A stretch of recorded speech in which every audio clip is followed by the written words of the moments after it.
Assalamualaikum warahmatullahi wabarakatuh. Inna alhamdulillah nahmaduhu wa nasta'inuhu wa nastaghfiruh wa na'udzu billahi min shururi anfusina wa min sayyiati a'malina. Man yahdihillahu fala mudilla lahu wa man yudlil fala hadiya lahu.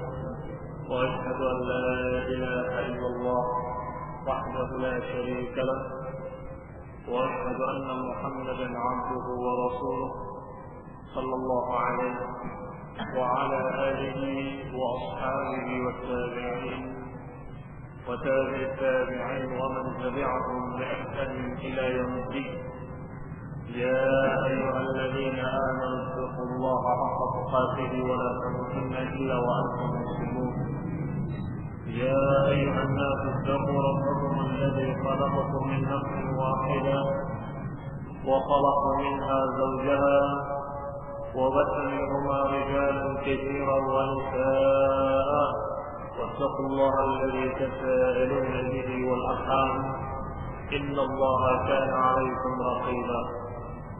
يا أيها الذين آمنوا اتقوا الله وقولوا قولا سديدا يصلح لكم أعمالكم ويغفر لكم ذنوبكم ومن يطع الله ورسوله فقد فاز فوزا عظيما. أما بعد فإن خير الحديث كتاب الله وخير الهدي هدي محمد صلى الله عليه وعلى آله وسلم وشر الأمور محدثاتها فإن كل محدثة بدعة وكل بدعة ضلالة وكل ضلالة في النار. Ikhwani fillah, a'azakumullah, kaum muslimin yang saya hormati.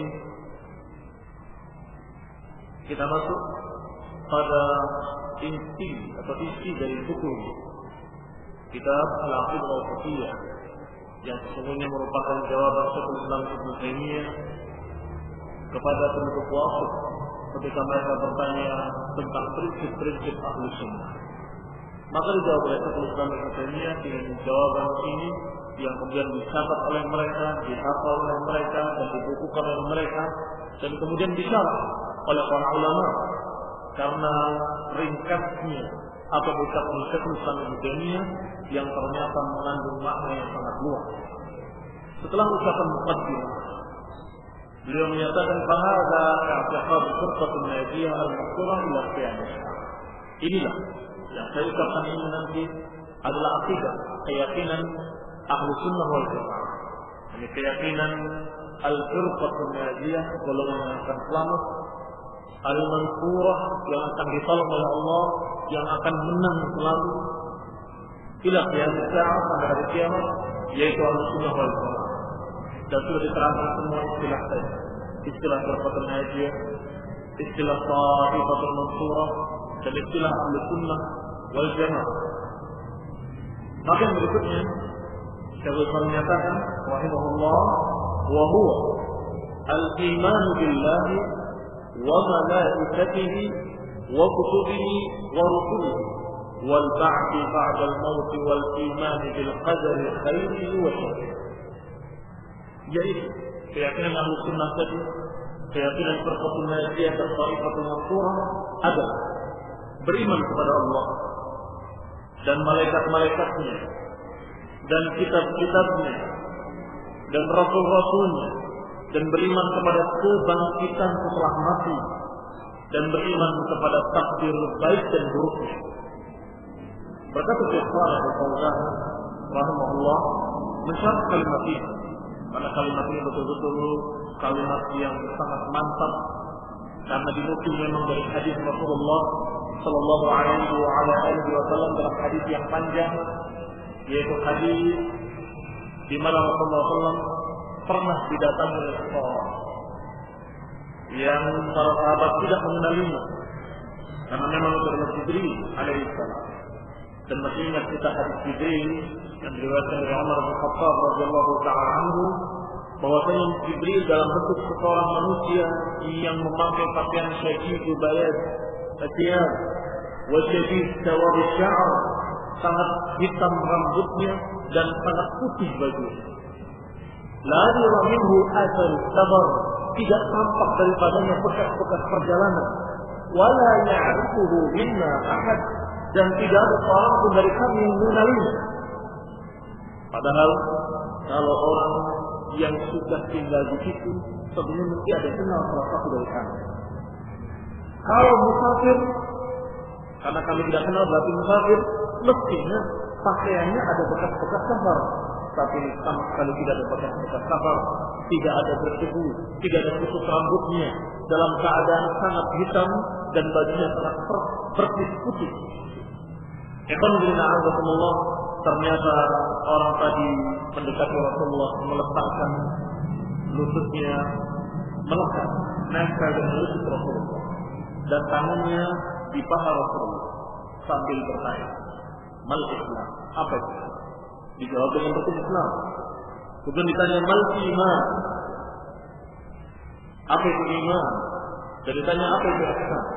Ketika bertanya mal iman, dijawab oleh Rasulullah sallallahu alaihi wasallam, "Tu'minu billahi wa malaikatihi wa kutubihi wa rusulihi wal yawmil akhir wal qadari khairihi wa syarrihi."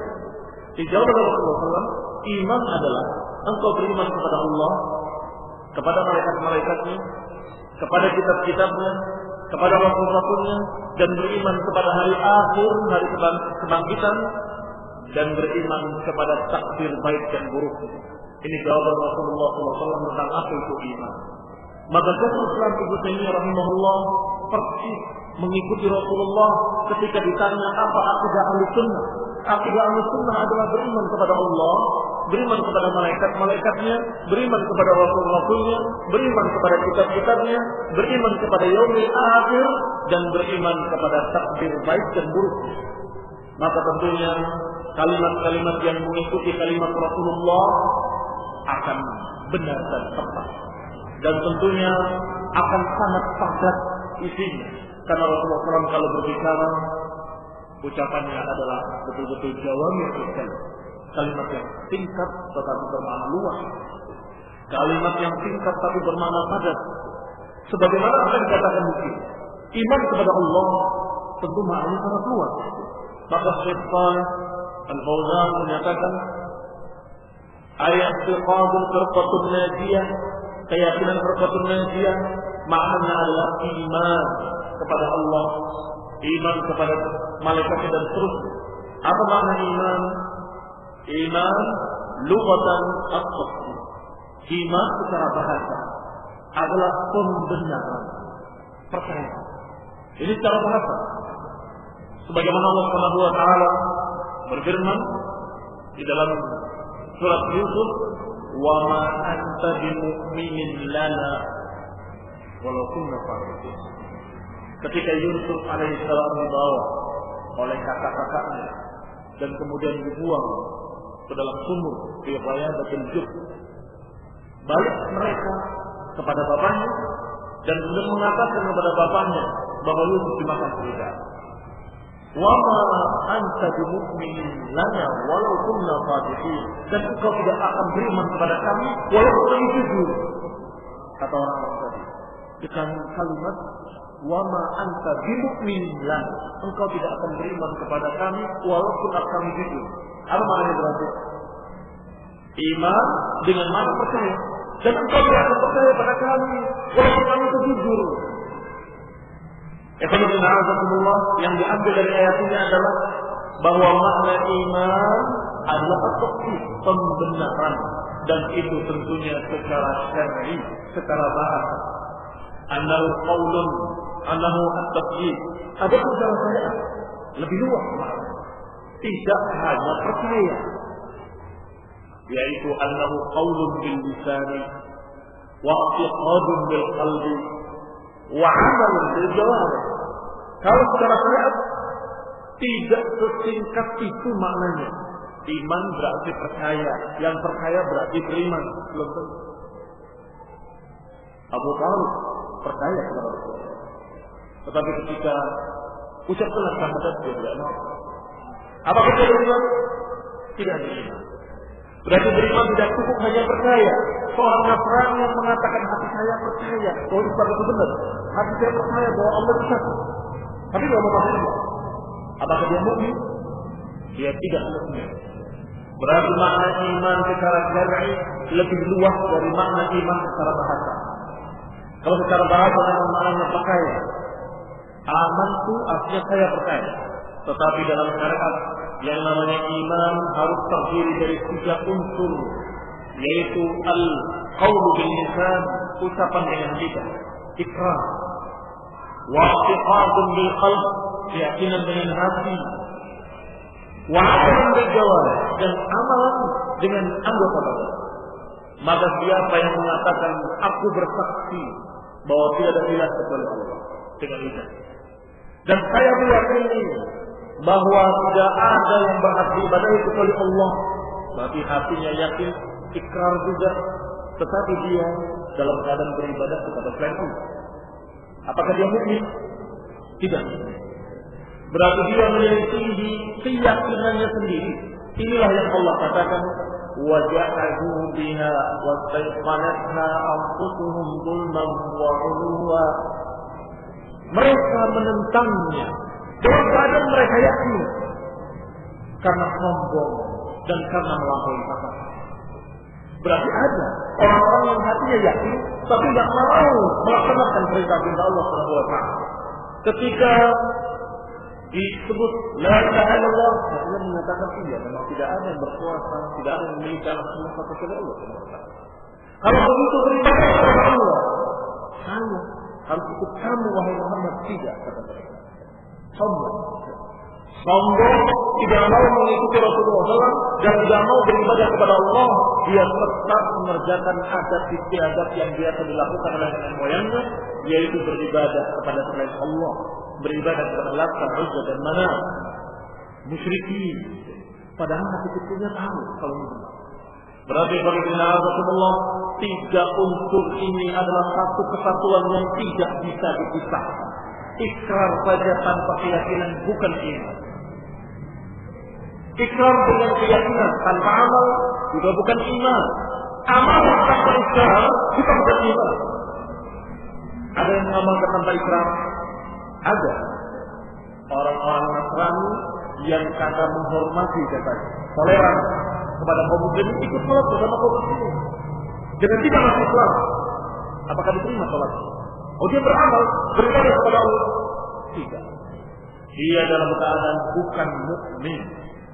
Tapi kalau ada seseorang yang dalam keadaan dia menyatakan dirinya tidak mau beribadah kepada siapapun kecuali kepada Allah, tetapi tidak mau mengikuti syariat Rasulullah SAW, tidak mau beramal, ini pun sama.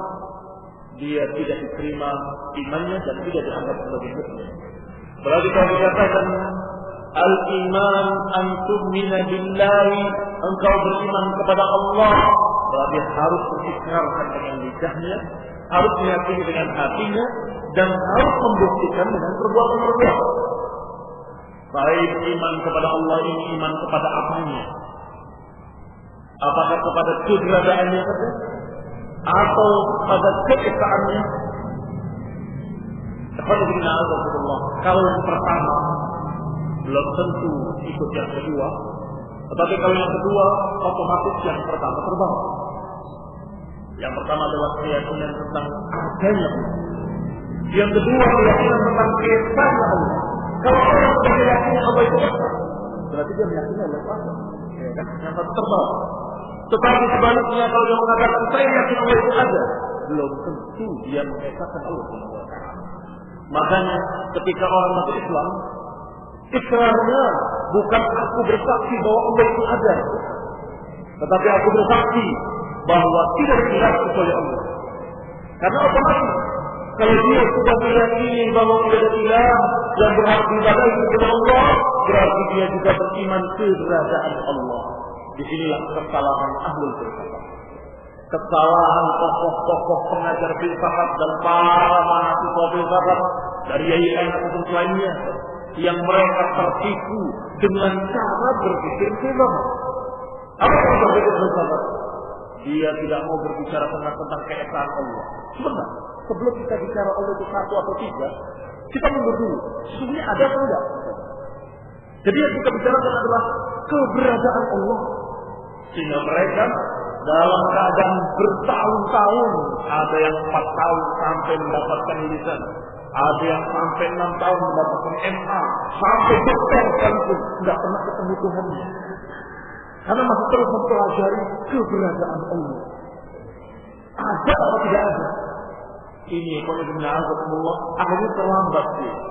Sebab keberadaan Allah itu adalah satu fitrah. Keberadaan Allah itu sudah dipahami oleh orang yang berakal sehat, siapapun dia, agama apapun, pasti akan menyatakan Allah itu ada. Semua, apakah Kristen, Yahudi, Buddha, Hindu, agama apapun mengatakan Tuhan itu ada. Hanya saja mereka tidak mengesahkannya. Mereka tidak mengesahkannya. Sebagian mereka ada mengatakan 3, sebagian mereka ada mengatakan 2, Tuhan terang dan Tuhan gelap. Dan sebagian lain mengatakan bahwa Tuhan itu ada sekian, dan sebagian lagi menyatakan bahwa Tuhan itu ada di setiap sesuatu. yakni setiap gunung ada Tuhan sendiri, setiap lautan ada Tuhan sendiri dan sebagainya. Dan ateis adalah orang-orang yang mendustai diri mereka sendiri. Orang ateis adalah orang-orang yang mendustai dan membohongi diri sendiri. Hati kecil mereka dalam keadaan yakin Allah itu ada. Sehingga mereka kalau sudah kepepet tetap memanggil Allah Tuhan, tetap memanggilnya Allah, tetap memanggilnya Tuhannya. Padahal dia menyatakan di mulutnya tidak ada Tuhan, tidak ada Tuhan. Bahkan sampai dia berdiri di mimbar khutbah 6 menit, satu khutbah yang menggegerkan dunia dan seluruh gereja-gereja. Kenapa? Karena khutbah 6 menit itu menyatakan tantangannya kepada Tuhan. Mana Tuhan? Aku menantang Tuhan. Na'udzubillah, seluruh pendapat-pendapat di gereja murka pada dia. Belum lagi Islam. Nasrani marah pada dia.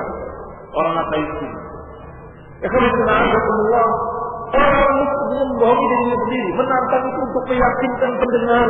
Padahal dianya ketika dalam keadaan kesulitan dan kepepet dia menangis sendiri di kamarnya dalam keadaan menyatakan Tuhan, Tuhan. Kalau kita berarti yang harus diimani tentang Allah adalah keberadaannya, bahwa Allah itu ada. Kedua, keesaan Allah Subhanahu wa taala.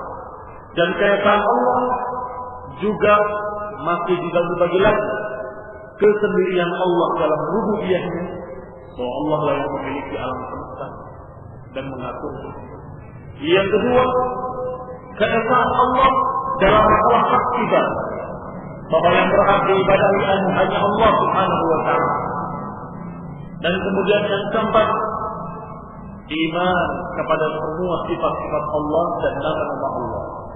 Dan kata Syekh Ibnu Utsaimin rahimahullah, la yumkin an yatahaqqaqul iman illa bidzalik. Tidak mungkin akan terwujud yang namanya iman kepada Allah kecuali dengan mengimani 4 perkara ini. Mengimani 4 perkara ini berarti mengikrarkannya, meyakininya dalam hati. 2. Dan juga membuktikannya dalam amalan-amalan. 4 perkara. Allah ada. Diucapkan dan diikrarkan, diyakini dalam hati, dan dibuktikan. Apa itu? Buktinya dia mau mengamalkan syarat Allah karena keberadaan Allah SWT. Mau mengamalkan Allah SWT. Mengesahkan Allah dalam hal rububiyah, kepemilikan alam semesta, pengaturannya, semuanya adalah Allah yang mengaturnya dan memilikinya. Maka kita ikrarkan dengan lidah kita, dan juga kita yakin dalam hati, dan kita buktikan. Apa buktinya? Buktinya adalah kalau meminta kepada pemiliknya. Kalau kita mau meminta keselamatan, maka yang memiliki keselamatan adalah Allah. Kalau kita mengharapkan jangan terjadi musibah di negeri kita, maka kita kepada Allah Subhanahu wa taala, karena dia tahu Allah yang mengaturnya, Allah yang menakdirkannya, Allah yang memilikinya. Dan yang ketiga adalah mengesahkan Allah dalam masalah ibadah. Berarti ketika dia beribadah, apakah ibadah salat, ibadah puasa, ibadah haji, dan ibadah-ibadah lainnya, harus ditujukan hanya untuk Allah dan tidak untuk yang lain. Hanya Allah Subhanahu wa taala dan tidak diarahkan kepada selainnya. Yang keempat, bahwa dia harus meyakini pula, mengikrarkan pula bahwa Allah memiliki nama-nama yang baik, Lillahil asmaul husna fad'uuhu biha. Allah memiliki nama-nama yang baik, memiliki sifat-sifat yang mulia. Maka panggilan Allah dengan nama-nama tersebut. Maka kita harus yakini, imani apa-apa yang Allah kenalkan dirinya dalam Al-Quran tentang sifat-sifatnya. Dan dibuktikan. Apa buktinya? Ya buktinya sesuai dengan sifat-sifat yang kami yakini, yang kita yakini. Kalau kita meyakini Allah Maha mendengar, maksudnya dia malu berucap dengan ucapan-ucapan yang tidak pantas kalau didengar Allah. Kalau kita yakin Allah Maha melihat, maka kita tentunya malu untuk berbuat dengan perbuatan-perbuatan yang kalau dilihat oleh Allah Subhanahu wa taala, Allah tidak ridha. Dan seterusnya dan seterusnya. Sekian banyak sifat-sifat Allah yang Allah kenalkan dirinya dalam Al-Quran. Maka Allah Syekh Al-Fauzan menyatakan bahwa iman billahi wa malaikatihi wa kutubihi wa rusulihi wal ba'thi ba'da al-maut wal iman bil qadari khairihi wa syarrihi hadhihi hiya arkanul iman sittah. Inilah rukun-rukun iman yang 6. Allati la yasihu iman ahadin illa idza amana biha jami'an, dan tidak dikatakan beriman seorang sampai beriman dengan 6 perkara ini. Kalau kurang satu tidak dikatakan mukmin. Karena tentunya beriman kepada malaikatnya, beriman kepada kitab-kitabnya, beriman kepada rasulnya, beriman kepada takdir, beriman kepada hari akhir, ini semua berkait dengan keimanan kepada Allah Subhanahu wa taala. Maka barang siapa yang mengingkari rasul-rasul Allah, berarti mengingkari Allah. Barang siapa yang mengingkari dan tidak percaya kepada malaikat-malaikatnya, berarti dia menentang apa yang Allah sampaikan dalam Quran, apa yang Allah beritakan dalam Quran. Dan kalau kita tidak percaya kepada kitab-kitab Allah, berarti kita tidak percaya pada ucapan Allah Subhanahu wa taala. Dan barang siapa yang tidak percaya kepada hari akhir, berarti tidak percaya pada berita Allah yang pasti benar. Barang siapa yang tidak percaya kepada takdir, berarti dia tidak percaya pada kekuasaan Allah Subhanahu wa taala. Karena takdir, kata Imam Ahmad, adalah kekuasaan Allah. Al-qadar qudratullah. Yang namanya takdir itu kekuasaan Allah. Karena Allah Maha Kuasa, maka Allah sudah mengetahui sebelum terjadi. Allah sudah mengetahui semua yang akan terjadi, dan Allah sudah catat kita akan makhluk, dan itulah takdir. Karena Allah Subhanahu wa taala memiliki kekuasaan. Barang siapa yang mengingkarinya berarti mengingkari Allah Subhanahu wa taala dan mengingkari kekuasaan Allah. Maka 6 perkara ini pun satu kesatuan yang tidak bisa dipisahkan. Barang siapa yang tidak beriman pada salah satunya, maka dia kafir, keluar dari Islam, murtad. Ekonomi Allah. Oleh karena itulah disebut dengan kalimat ruknun, yang artinya pondasi. Yang kalau pondasi itu rusak, akan rusak seluruh bangunan.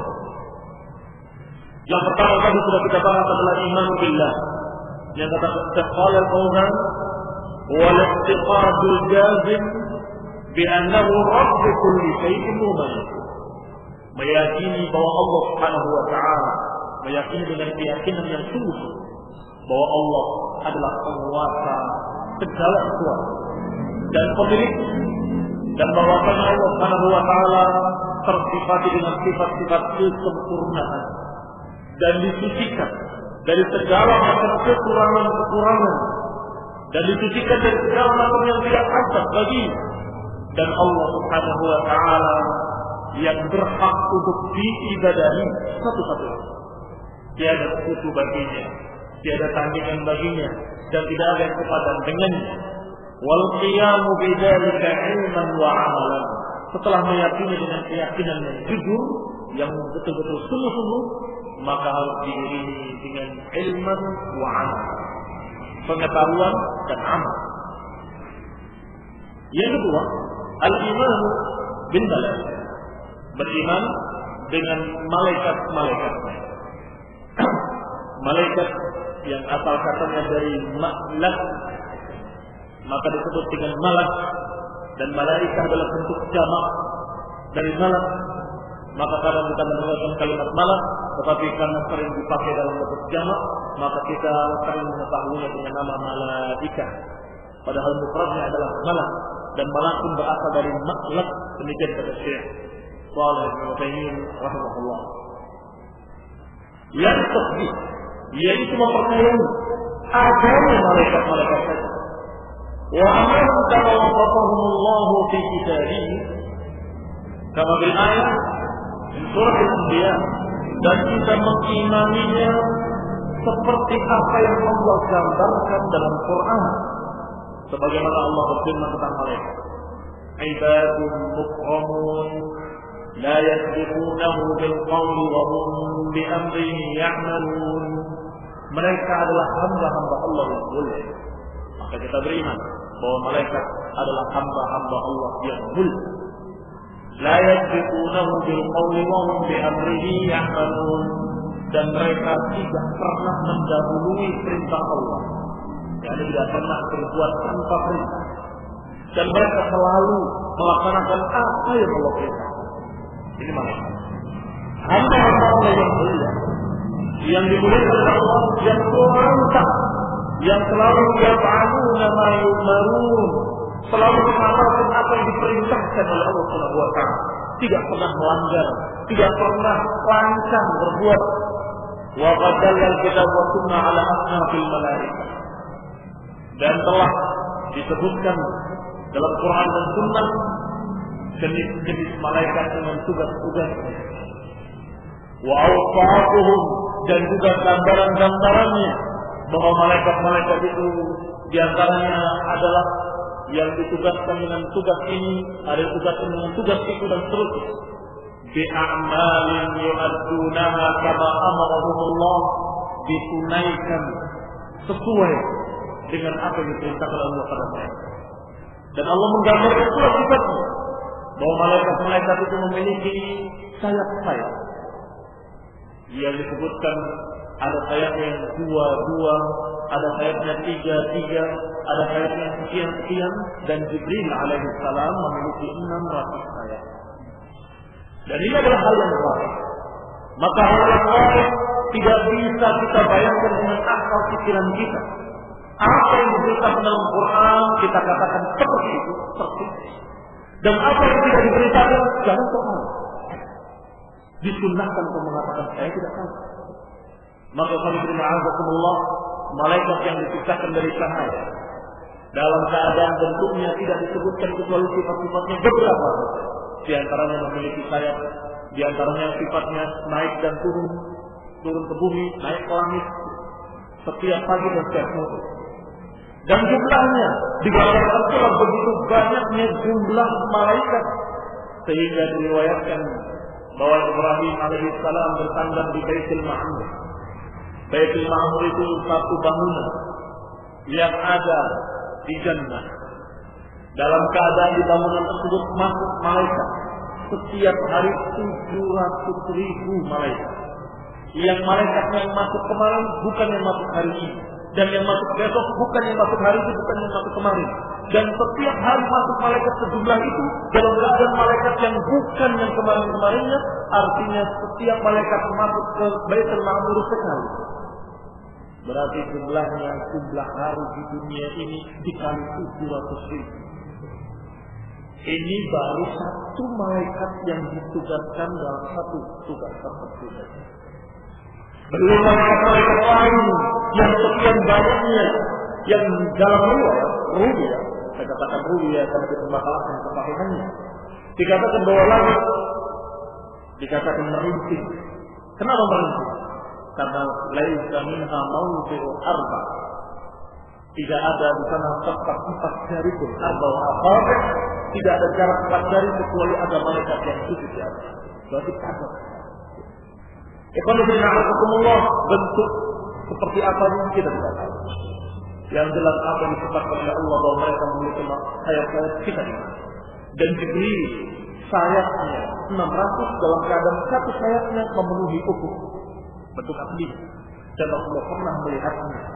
Bentuk aslinya Jibril sebagaimana disebutkan di dalam surat An-Najm, bahwasanya apa yang dilihat oleh Rasulullah SAW ketika itu, falaqad ra'ahu nazlatan ukhra, dan Jibril melihatnya sekali lagi Ini adalah melihat Jibril dalam bentuk aslinya, memiliki 600 sayap dan satu sayapnya memenuhi ufuk, dan dari sayapnya berjatuhan seperti mutiara-mutiara dan permata-permata. Ikhwanullah, karena hal ini adalah hal yang gaib dan malaikat adalah gaib, tidak bisa diraba dengan tangan, tidak bisa dipandang dengan mata, tidak bisa dengar dengan telinga, dan panca indera kita tidak bisa mengenalinya, tidak bisa mengetahuinya, maka tidak ada sumber pengenalan kecuali Quran dan hadis Rasul.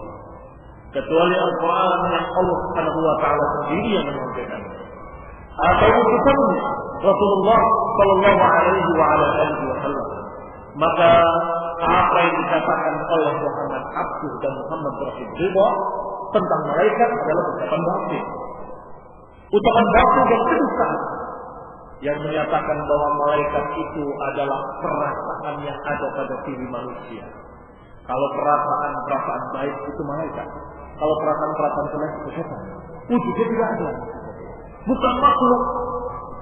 Ini kadang-kadang bicara begitu. Anehnya kadang-kadang bicara lain. Mungkin kata dia berbentuk seperti virus yang dalam keadaan tidak bisa dipegang, tidak bisa diraba, tetapi dia mempengaruhi di hati-hati manusia. Ini semua adalah apa yang dipaksakan untuk dipaksakan dengan otaknya, dengan pikirannya. Kenapa memaksakan diri? Kalau mengatakan tidak tahu pun wajar, karena memang itu hal yang baik. Saya tidak tahu kecuali apa yang diberitahu oleh Allah. Maka beriman kepada malaikat adalah beriman dengan keberadaan malaikat, bahwa malaikat itu ada. Kalau Rasulullah mengatakan bahwa di setiap majlis-majlis ilmu ada malaikat-malaikat yang mengerumuinya, maka kita yakin di sekitar majlis ilmu ada malaikat. Harus diimani dan diyakini. Dan tentunya kalau bukan begitu, bukti amalnya apa?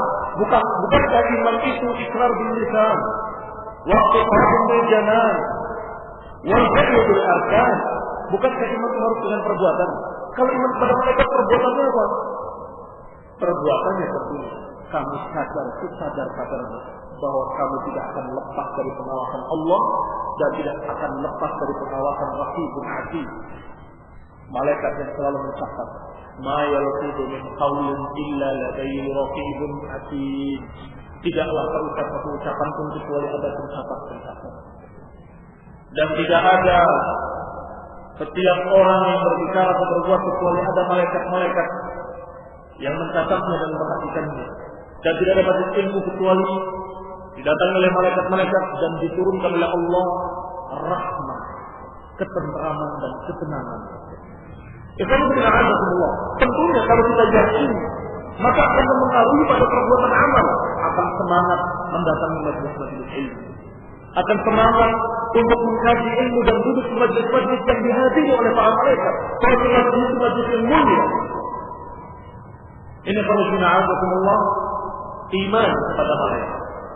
Adapun tentang bentuknya, sifat-sifatnya, kita hanya mengimani apa yang disebutkan dalam Quran dan Sunnah, dan selebihnya kita tidak mengetahuinya karena itu adalah hal yang gaib. Yang ketiga, al-iman bil kutubi, ayat tasdiq bil kutubi allati anzalaha Allah ala rusulihi wa annaha kalamuhu wa annaha haqqun wa nur wa hudan. Beriman kepada kitab-kitab, maknanya adalah beriman kepada semua kitab yang Allah turunkan. Kitab Taurat, kitab Injil, kitab Quran, atau kitab Zabur. Kita iman seluruhnya bahwa semua kitab-kitab itu adalah kitab-kitab Allah yang Allah turunkan. Maka ucapannya adalah ucapan Allah Subhanahu wa taala dan merupakan perintah-perintah Allah dan larangan-larangan Allah Subhanahu wa taala. Dan kita imani bahwa itu adalah kitab-kitab yang mulia dari Allah Subhanahu wa taala. Kemudian bagaimana amalnya? Apakah harus kita amalkan Injil? Harus kita amalkan Taurat? Karena iman itu kan harus dengan amal, harus dengan bukti. Iya. Kita amalkan kitab yang diturunkan kepada kita. Ada kitab yang diturunkan oleh Allah Subhanahu wa taala kepada kaum khusus, kaum tertentu. Karena memang keistimewaan Rasulullah SAW adalah bu'itha ilan nasi kaffah, beliau diutus untuk seluruh manusia. Ada para anbiya bu'itsa ila qaumihi khassah. Dan ini dikatakan oleh Rasulullah SAW dalam riwayat yang sahih, utitu khamsan lam yu'tahunna ahadun minal anbiya. Aku diberi 5 perkara yang tidak diberikan pada nabi-nabi sebelumku. Di antara keistimewaan yang diberikan kepada Rasulullah yang tidak diberikan kepada Rasul-Rasul yang lain sebelumnya adalah bu'itsa nabi ila qaumihi khassah wa bu'itsu ila an-nasi kaffah. Ada para nabi diutus kepada kaumnya secara khusus, sedangkan kita diutus, sedangkan Rasulullah diutus kepada manusia secara umum. Berarti kita yakini kitab Taurat adalah kitab yang hak dari Allah yang harus dilaksanakan oleh kaum Nasrani atau kaum Ibrani ketika itu, bangsa Ibrani. Dan Allah turunkan Taurat kepada bangsa Yahudi dan Israel agar mereka mengamalkan. Tetapi setelah datang Rasulullah yang terakhir, setelah diturunkan Al-Quran, maka semua nabi-nabi tadi sudah berpesan, dan semua kitab-kitab tadi terdapat di dalamnya pesan untuk mengikuti nabi terakhir.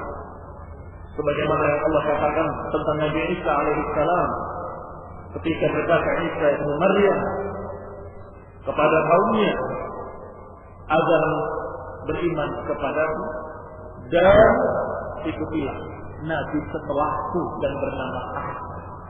Min ba'di ismuhu Ahmad. Ini ada dalam kitab Injil mereka. Dan ada pula dalam kitab Taurat.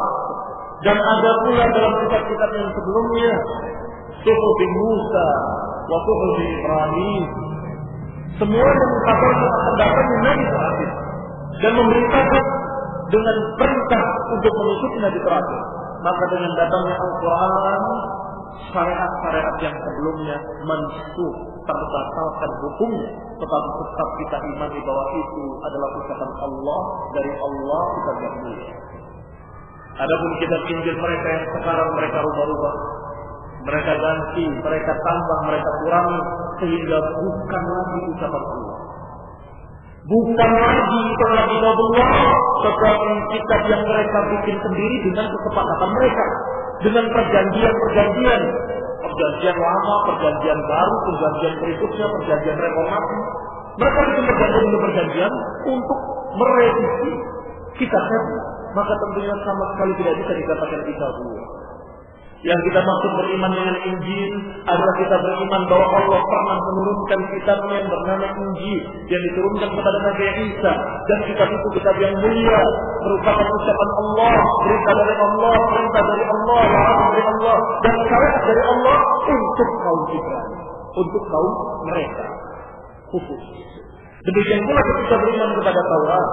Kita beriman bahwa Taurat adalah kitab yang pernah Allah turunkan kepada bangsa Yahudi, kepada Nabi Musa alaihissalam, kitab yang mulia yang berisi ucapan-ucapan Allah, perintah-perintah Allah, syariat-syariat Allah yang harus dilaksanakan oleh mereka.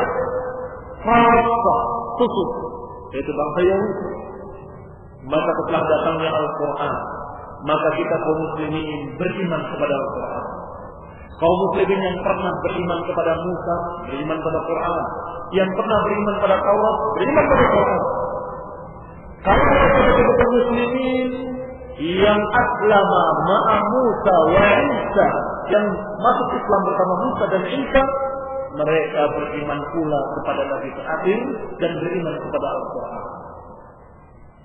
Seperti sahabat Rasulullah SAW dari kalangan Yahudi yang datang kepada Rasulullah, ya Rasulullah, sesungguhnya aku ini adalah orang yang diunggulkan dari mereka dan dianggap tokoh agama mereka. Aku ingin memanggil mereka dan menasihati mereka dengan kitab yang mereka tahu. Tapi engkau jangan keluar dulu kecuali nanti kalau aku perintahkan untuk keluar. Baik, maka dipanggil orang-orang Yahudi ke rumah dia. Dalam keadaan mereka belum tahu kalau sahabat ini sudah masuk Islam. Kemudian ditanyakan pada mereka, bukankah di dalam Taurat ada berita akan datangnya seorang nabi? Bukankah, sampai mereka mengatakan iya. Setelah itu, tahukah kalian siapa aku?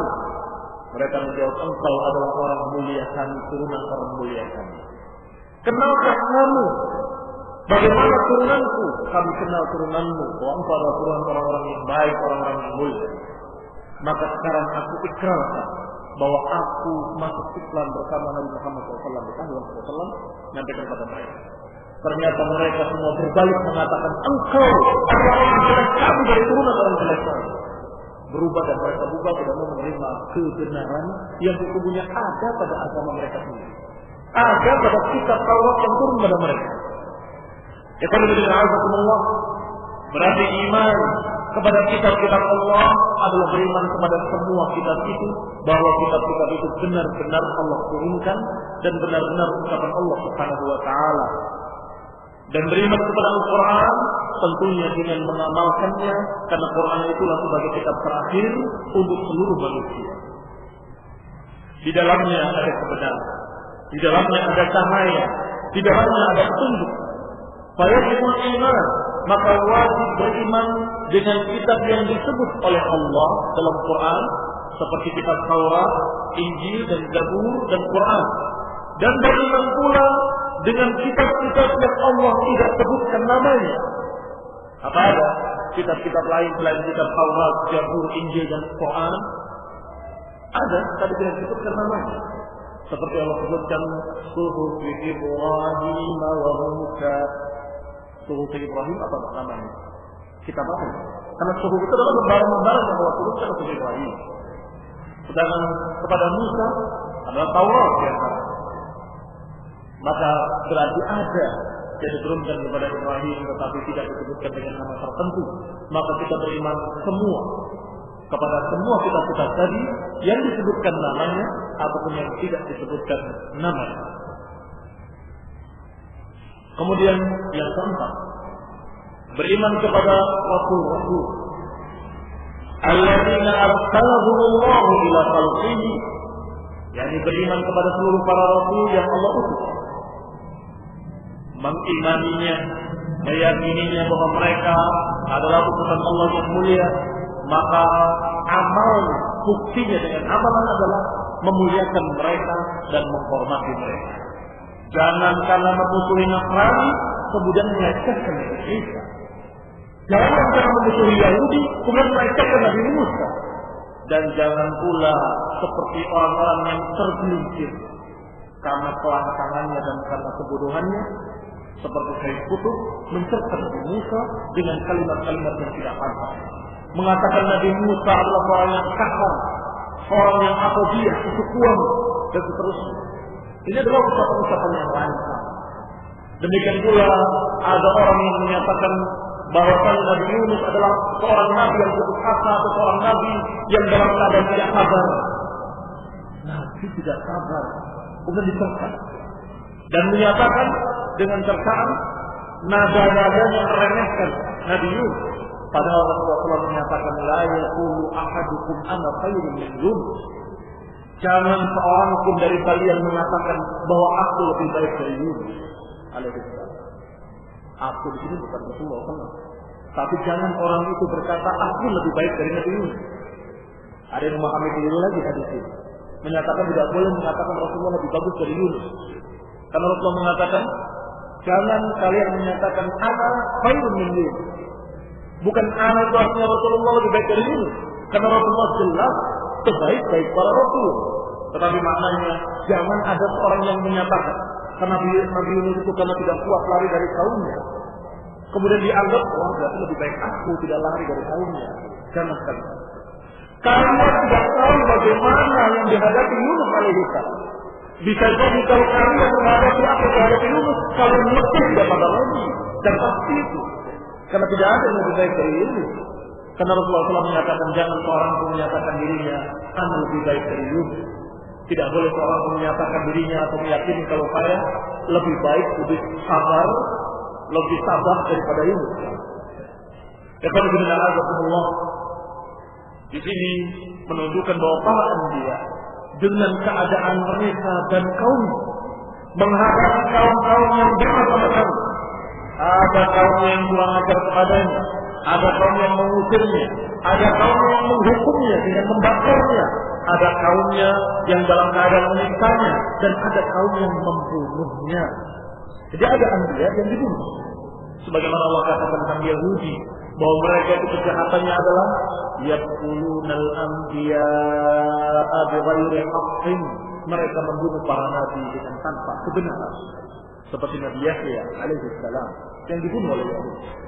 Ikhwan fillah, maka makna beriman kepada Rasul adalah beriman kepada seluruh Rasul-Rasul yang disebutkan oleh Allah Subhanahu wa Ta'ala dan menyatakan bahwa mereka adalah nabi-nabi yang mulia, orang-orang yang istimewa, orang-orang yang dimuliakan oleh Allah Subhanahu wa Ta'ala dan dipilih sebagai Rasulnya, utusannya, sallallahu alaihi wa salawatullah alaihim. Sadiquna fima akhbar, dan para anbiya menyampaikan dengan jujur apa yang disampaikan adalah apa yang dia terima dari Allah Subhanahu wa Ta'ala. Wa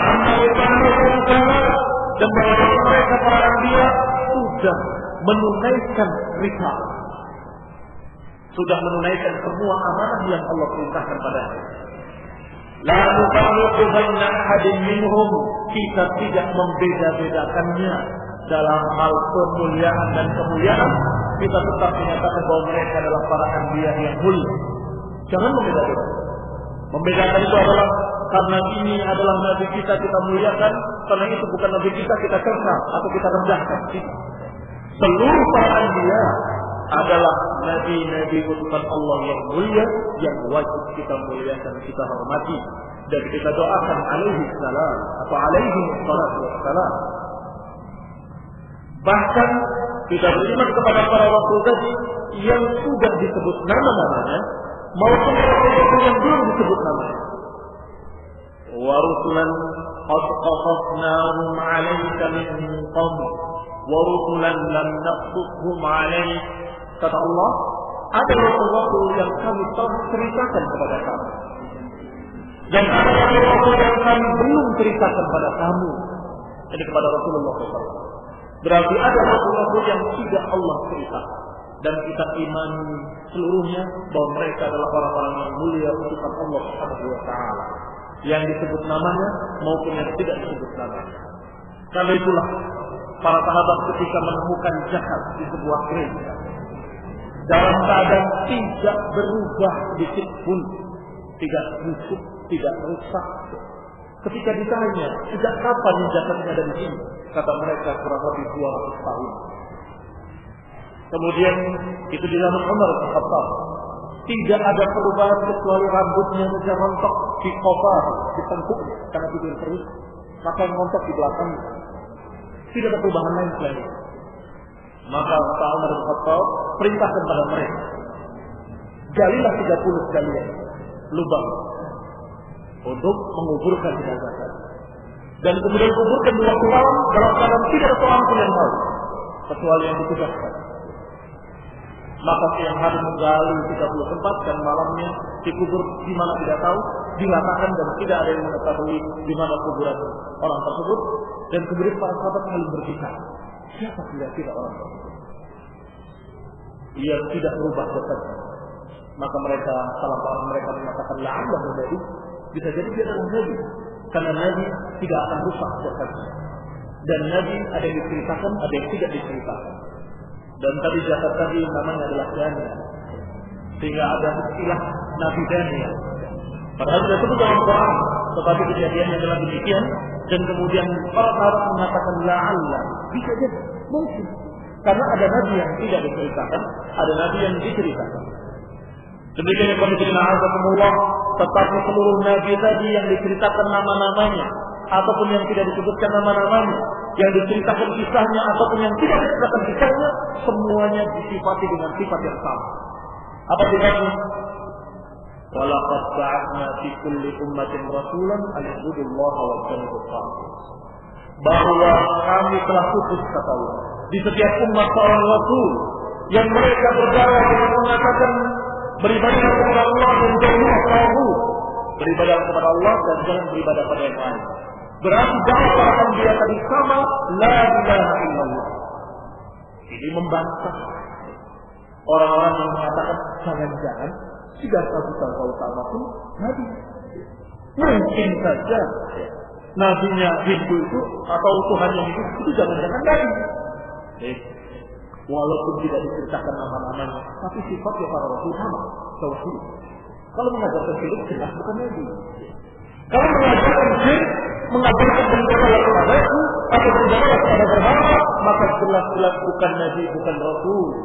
Walaupun tidak diceritakan namanya, walaupun tidak diceritakan kisahnya, tetapi Allah menyatakan walaqad ba'atsna, kami utus setiap umat orang rasul, dakwah mereka sama, yaitu tauhid.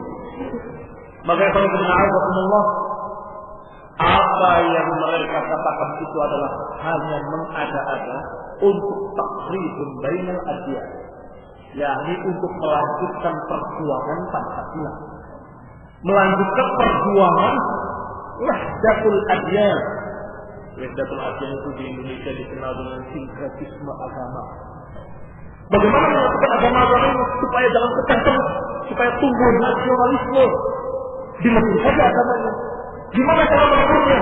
Panggil pakar-pakar Oxford, pakar-pakar orang-orang yang dianggap pintar padahal bodoh, dianggap tokoh-tokoh kumpul. Bagaimana menyatukan agama-agama ini?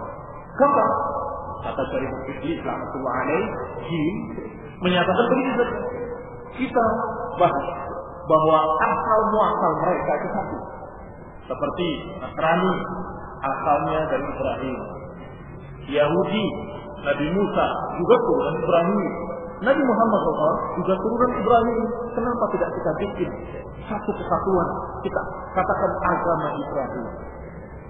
Agama Ibrahim mengayomi agama Islam, mengayomi agama Kristen, dan mengayomi agama Yahudi. Nah, bagaimana Buddha dan ini? Kalau kita menuduh, oh gini, kan bukan di Quran mengatakan ada nabi yang dikisahkan, ada nabi yang tidak dikisahkan. Kita katakan saja, bisa jadi tokoh-tokoh mereka pun nabi yang harus kita hormati. Bukan kalau Allah katakan la nufarriqu baina ahadin min rusuli, kita tidak beda-bedakan seorang rasul dengan lainnya. Kalau dalam Yahudi dan Nasrani, walaupun mereka mensekutukan Allah, menyatakan Allah memiliki anak, tapi kita yakin bukan ajaran Musa, bukan ajaran Isa. Karena Musa dan Isa disekutukan. Tetapi ketika kita mau membela Siddhartha Buddha Gautama, dari mana? Dia tidak mengajarkan asalnya, sesungguhnya awalnya tidak mengajarkan pendidikan. Kata-kata semua pengikutnya seperti Nasrani menyelayankan agama. Iya, Nasrani kita bisa tahu Musa tidak mengajarkannya karena Quran menyebut Musa alaihissalam dan menyebut Isa. Baik, apakah menyebut Siddhartha? Yakin dari mana? Bisa jadi tokoh musyrik yang mengajarkan kesyirikan karena pengikutnya tidak ada yang dalam keadaan lurus. Kalau pengikut Nabi Isa dan Nabi Musa ada, yaitu di masa Rasulullah SAW, orang-orang yang lurus ini datang kepada Rasulullah masuk Islam. Berbondong-bondong mereka menyatakan ini yang pernah diberitakan oleh Musa alaihissalam, dan mengatakan ini yang pernah dikabarkan kepada Isa alaihissalam. Sehingga Waraqah bin Nawfal, seorang pendeta, ketika didatangi oleh Rasulullah SAW dengan istrinya Khadijah, dan istrinya Khadijah adalah saudaranya Waraqah bin Nawfal, pamannya. Ditanyakan, coba ceritakan apa yang terjadi pada kamu. Diceritakan Rasulullah SAW apa yang terjadi di Gua Hira, dan dia dalam keadaan ketakutan. Apa jawaban Waraqah? Sungguh, itu yang datang kepadamu adalah Namus yang pernah datang kepada Nabi Musa. Namus yakni Jibril dalam bahasa Ibrani. Maka Allah kata dia, sungguh kalau aku sempat melihat bagaimana kamu dimusuhi oleh Allah, aku akan bela kamu dan aku akan hijrah bersamamu. Rasulullah SAW dalam keadaan belum mulai dakwah, sehingga dia terheran-heran. Amukrijiyahum, apakah mereka akan mengusir aku? Iya, tidak seorang pun yang datang membawa sesuatu yang kau bawa ini, kecuali akan diusir oleh kaumnya. Tidak ada seorang lagi pun yang membawa risalah tauhid kecuali akan dimusuhi oleh kaumnya. Maka kalau waktunya tiba engkau dulu sudah dimusuhi oleh mereka, aku kalau masih hidup akan membela kamu. Tapi ternyata tidak sempat hidup, tidak sempat mengalami apa yang terjadi pada Rasulullah Sallallahu Alaihi Wasallam. Ini bukti adanya orang-orang Nasrani yang menyatakan dengan jujur bahwa apa yang dibawa Rasulullah adalah persis sama yang dibawa oleh Isa dan Musa, dan persis seperti apa yang diberitakan di dalam kitab Injil dan kitab Taurat. Sekarang mana pengikut-pengikut mereka yang jujur yang kemudian mengatakan sesungguhnya jika saya itu adalah begini dan begitu, maka sekarang saya masuk Islam.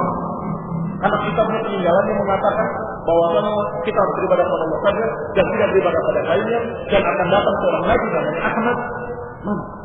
Tidak pernah ada dalam suatu sejarah. Maka pemikiran azakumullah itu adalah perkara yang dipaksakan untuk sinkretisme agama, dan itu kedustaan mereka untuk menyatukan sesuatu yang tidak mungkin bersatu. Jangankan dengan mereka sebagai Hindu, dengan Nasrani dan Yahudi tidak akan mungkin bisa. Kalau Yahudi dan Nasrani yang terjadi sekarang dalam keadaan subah berbeda dengan apa yang diajarkan oleh Musa dan Isa alaihissalam. Wallahu ta'ala nasallahu fi rahmatih. Subhanakallah wa bihamdika asyhadu an la ilaha illa anta astaghfiruka wa atubu ilaik. Assalamualaikum warahmatullahi wabarakatuh.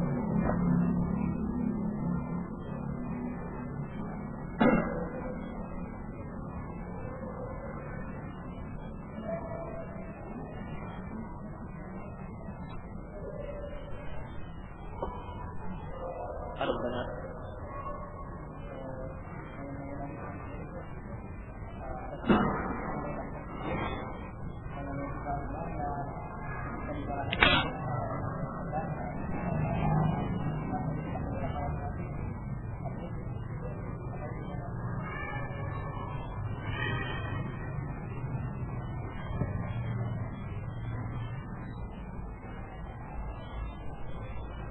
Artinya orang itu menolak hadis bukan Muslim gitu kan, menolak riwayat Bukhari gitu.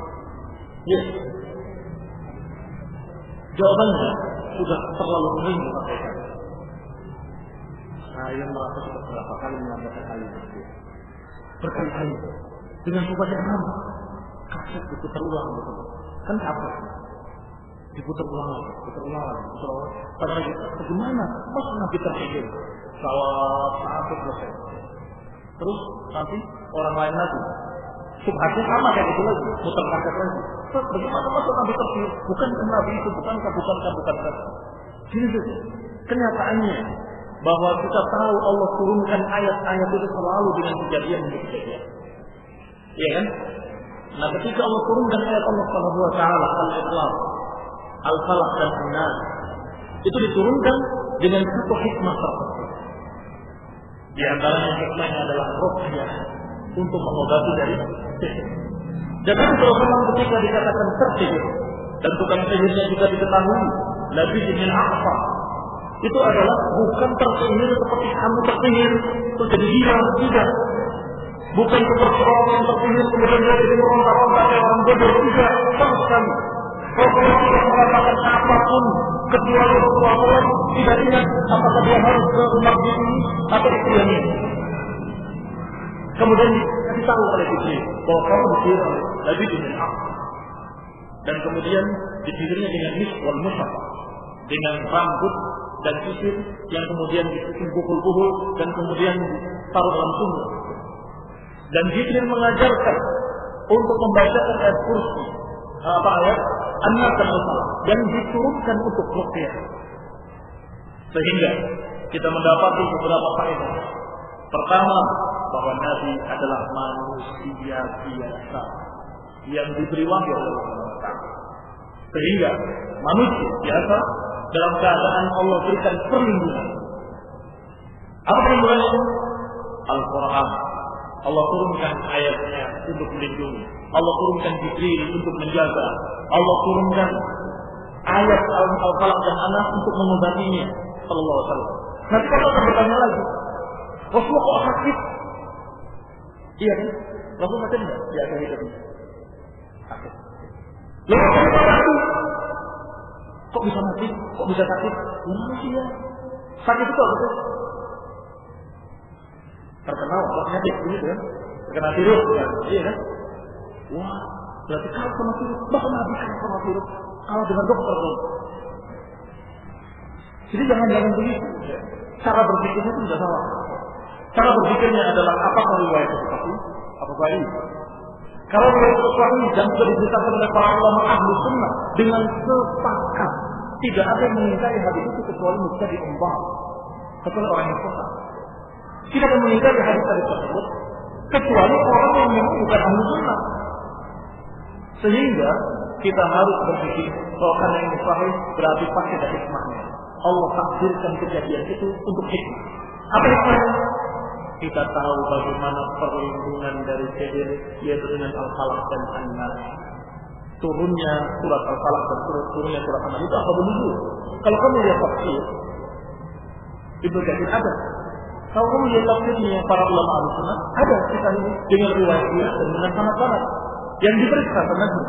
Tapi kalau kita bukannya di dalam Al-Quran, saya kutub, kata saya kutub tidak mungkin. Rasulullah, ya tidak mungkin karena menurut akalmu. Yang berpikir kalau Nabi itu harus seperti malaikat, tidak boleh sakit, tidak boleh mati, tidak boleh terkena pengaruh sihir, tidak boleh. Ini kondisi Rasulullah ya. Subhat-subhat yang seperti ini akan diputar ulang lagi untuk yang kesekian ratus kalinya nanti. Dan tidak perlu ditanyakan lagi, kecuali tanyakan kepada yang sudah pernah mendengar. Ya, jazakumullahu khairan. Ada lagi? Enggak berubah lagi. Waktu sholat kan saya sudah berjamaah di latihan sholat tadi, tapi ternyata kata imamnya ini udah waktu sholat, ternyata di pemerintah pusat ini dimanakan azan. Jadi apakah kita mengikuti imam yang sudah berubah, apakah kita menunggu yang di pusat dimanakan? Sesungguhnya yang namanya sholat, waktu sholat sudah jelas. Ada cara-cara melihat waktu sholat dengan terbitnya fajar kalau subuh, dengan zawalnya matahari ketika siang, ketika terbitkan bayangan, dan asar ketika sudah lebih dari bayangannya. Ini semua sudah diajarkan, Pak. Maka itulah jadi patokan. Yang apa itu? Hisab. Kalau mengikuti hisab, mungkin karena terpaksa dia tidak bisa melihat, ya. So yang merasa dirinya belum mampu untuk melihat, menghitung waktu. Baik dengan apa tadi? Dengan hisab, dengan jadwal abadi. Kata saya begini, kalau terpaksa memakai hisab, maka tundalah waktu qomatnya beberapa saat. Kenapa ditunda waktu qomatnya? Supaya yakin masuk waktu.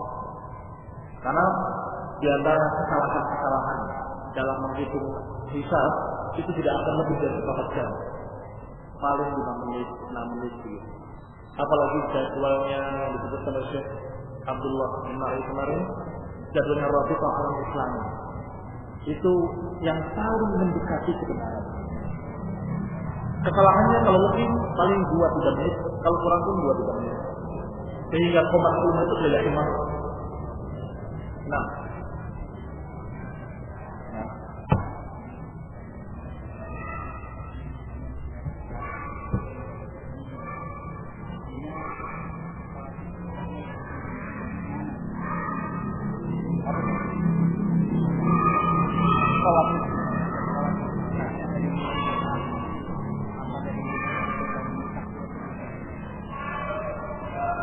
syarat sahnya salat pertama taharah.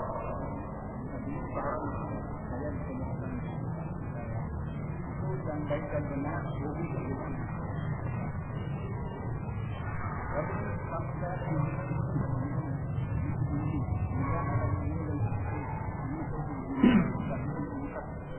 Ya itu yang betul. Yang terakhir tadi. Iya. Kalau yang ini nggak benar. Kalau yang ini puasa tidak. Nah, itu dia. Begini, syarat sahnya sholat, kata para ulama, toharoh, bukan wudhu. Apa bedanya toharoh dengan wudhu? Iya, kalau toharoh itu artinya dia sudah suci. Misalnya dia punya toharoh yang tadi dia sudah berwudhu, sholat zuhur, setelah apa dia nggak wudhu lagi, langsung sholat. Dia sah. Iya, kenapa? Kok nggak wudhu sholat? Karena dia punya toharoh. Yang wajib itu adanya toharoh, bukan adanya wudhu. Kalau sudah ada toharoh, maka demikian pula ketika orang mandi wajib. Ada wajib itu salah satu bentuk taharah. Setelah mandi wajib, dia salah. Kemudian wudu, ya sudah taharah kan? Karena mandi wajib itu taharah juga. Ada orang yang tayamum, dia dalam keadaan sudah taharah dengan tayamum karena dia tidak bisa kena air, ada sakit.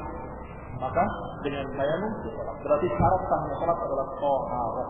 Kalau dia sudah berusaha untuk berwudu dan bertaharah, maka sempurna tidak sempurnanya itu akan ada nilainya di sisi Allah Subhanahu wa taala, sempurna atau tidak sempurna. Tetapi salatnya tetap sah kalau dia sudah berwudu. Tapi kalau orang-orang kita ini mungkin bisa mengerti saja. Iya. Tapi kalau kita mengatakan Gini aja, tidak usah panjang lebar berdebat.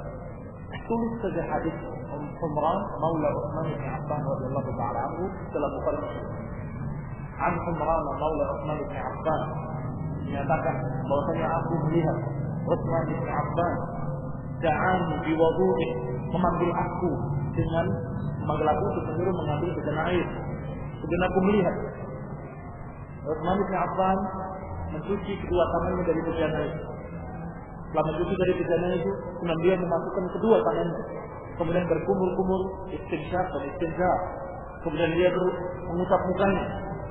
Kemudian sebutkan detail-detailnya sampai dikatakan dan meletakkan atau mengambil air, memasukkan lagi ke bejana dan kemudian mengusapkan ke seluruh rambutnya adbara.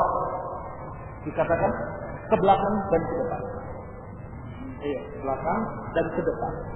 Dan tidak disebut telinga dalam hadis itu. Kata para ulama, kenapa tidak disebut telinga? Karena disatukan dengan rambut tadi, langsung ke telinga. Jadi hadis saya sampaikan ini mau ngikut nabi kalian, iya, itu saja, selesai. Mau percaya alhamdulillah, nggak percaya jangan sakit hati. Mereka bertanggung jawab sendiri. kalau kita perhati, kita tempat itu kalau kita melalui dua tempat. Tempat mana kita mulai melihat tadi? Tempat yang pertama dan kedua. Tidak mungkin melalui dua tempat. Kita kan mulai umpamanya dari itu diturunkan di Madinah. Itu kita mulai tempat di Jalanam, mulai di Jalanam atau kota mana itu, kemudian di Alur. Apa kita sempat di kota mana itu atau tidak? Karena kita belum Setelah Rasulullah telah menerangkan telah menerangkan mikot-mikot itu, kata Nabi SAW, itu semua untuk penduduk negerinya dan untuk setiap yang lewat dari sini. Jadi kalau kita lewat Madinah, walaupun orang Indonesia, mikot ini untuk Madinah. Ya, belum lewat.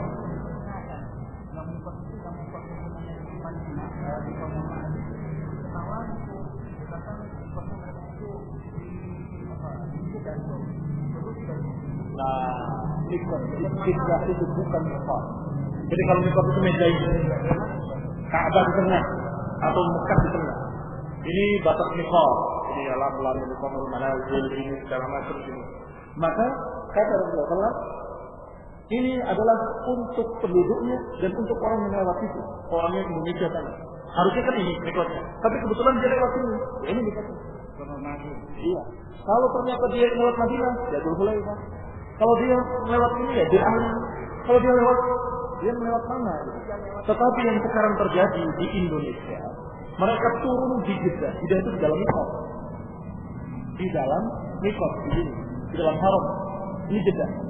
Jadi mereka turun, sudah lewat mikot, turun di sini. Ini sudah salah.